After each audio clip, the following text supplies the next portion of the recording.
যুক্তরাষ্ট্রের ক্যালিফোর্নিয়া অঙ্গরাজ্যের রাজধানী স্যাক্রামেন্টোতে একটি মেডিকেল হেলিকপ্টার মহাসড়কে বিধ্বস্ত হয়েছে। সোমবার 6 অক্টোবর সন্ধ্যায় এই দুর্ঘটনার পর হাইওয়ে 50-এর পূর্বমুখী লেনগুলো বন্ধ করে দেওয়া হয়েছে বলে স্থানীয় কর্মকর্তারা জানিয়েছেন। এই ঘটনায় 3 জন আরোহী গুরুতর আহত হয়েছেন, যাদের মধ্যে একজন নারীও ছিলেন, যাকে বিমানের নিচ থেকে উদ্ধার করতে হয়। ক্যালিফোর্নিয়া হাইওয়ে প্যাট্রোলের ভ্যালি ডিভিশনের মুখপাত্র কর্মকর্তা মাইক ক্যারিলো জানান, স্থানীয় সময় সন্ধ্যা 7টার কিছু পরেই এই দুর্ঘটনাটি ঘটে।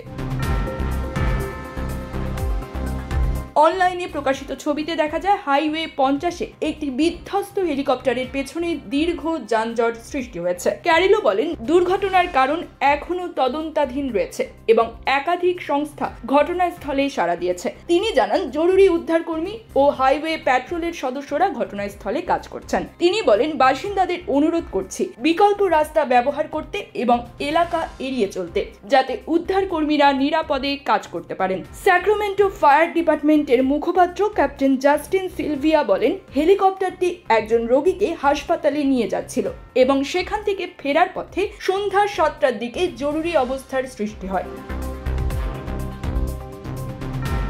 তিনি বলেন, একজন পাইলট, নার্স এবং প্যারামেডিককে হাসপাতালে নেওয়া হয়েছে এবং তাদের অবস্থা আশঙ্কাজনক। তিনি আরও বলেন, মহাসড়কে কেউ আহত হননি। প্রত্যক্ষদর্শীরা জানিয়েছেন, তারা মূলত হেলিকপ্টারটিকে দ্রুত ভেঙে পড়তে দেখেন। এরপরেই সমস্ত যান চলাচল ধীর হয়ে যায়। আহতদের মধ্যে একজন হেলিকপ্টারের নিচে আটকা পড়েছিলেন এবং ফায়ার ডিপার্টমেন্টের একটি ছোট দল মহাসড়কে থাকা লোকজনকে সাথে নিয়ে এক আহত নারীকে উদ্ধার করে অ্যাম্বুলেন্সে তুলে নিতে সক্ষম হয়েছিল। প্রায় 15 জন মানুষ মিলে ছোট বিমানটিকে ওপরে তুলে ওই নারীকে উদ্ধার করেন।